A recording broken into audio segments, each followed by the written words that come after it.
नमस्कार श्रोते हो, कसे आहात? बरे ना? मी केया आपलं स्वागत करते तुमच्या आमच्या सर्वांच्या लाडक्या पॉडकास्ट महाराष्ट्र ध्वनीवर. आज आपल्यासोबत माझी खास मैत्रीण रिद्धी आहे. रिद्धी, स्वागत आहे तुझं. धन्यवाद केया.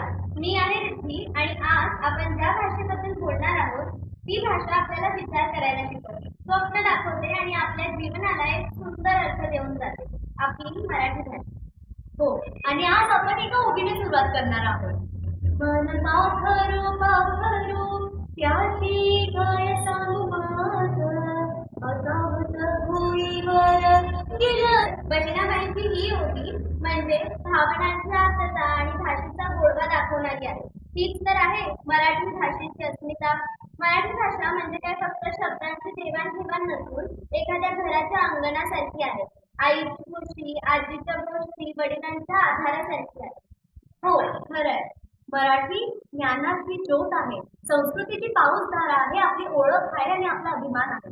तर चला सुरू करूया मराठी भाषेचा एका मनमोहक सफरला. आणि ही सफर आपण इतिहासातून सुरू करूया. माहितीये का केया, मराठी भाषा ही 9व्या शतकापासून बोलली जाते आणि ज्ञानेश्वर माऊलींनी तिला घराघरात पोहोचवलं ते 12व्या शतकात.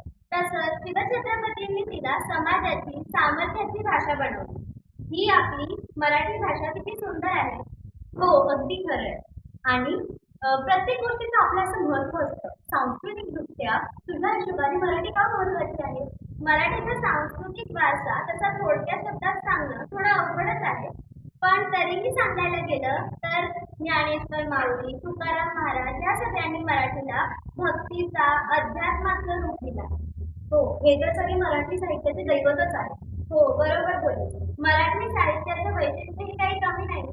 हो, पु ल देशपांडे यांचा विनोद, दादासाहेब फाळके यांचं नाटक कुसुमाग्रजांच्या कविता आणि शांता शेळके यांची सुमधुर गाणी, हे सगळं वेगळं पण मराठीचं.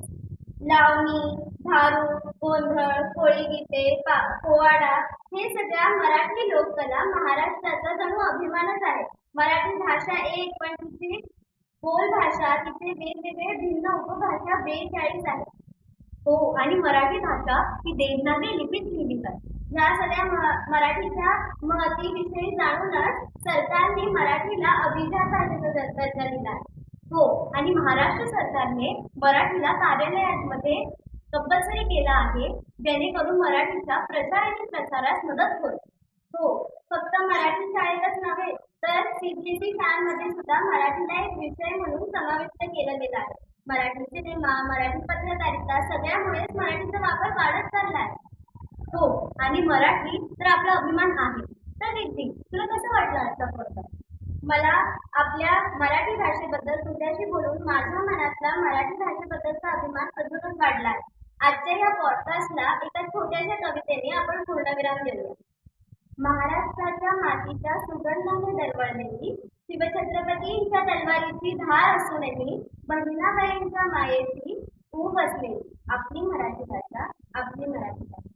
आशा करते मराठी भाषेचा हा सुगंध असाच दरवळत राहील. तर श्रोते हो, कसं वाटलं तुम्हाला आजचा पॉडकास्ट? भेटूया पुढच्या भागात असाच एक नवीन विषय घेऊन. तोवर मराठी शिका, बोला आणि अभिमानाने जगा. धन्यवाद. जय महाराष्ट्र.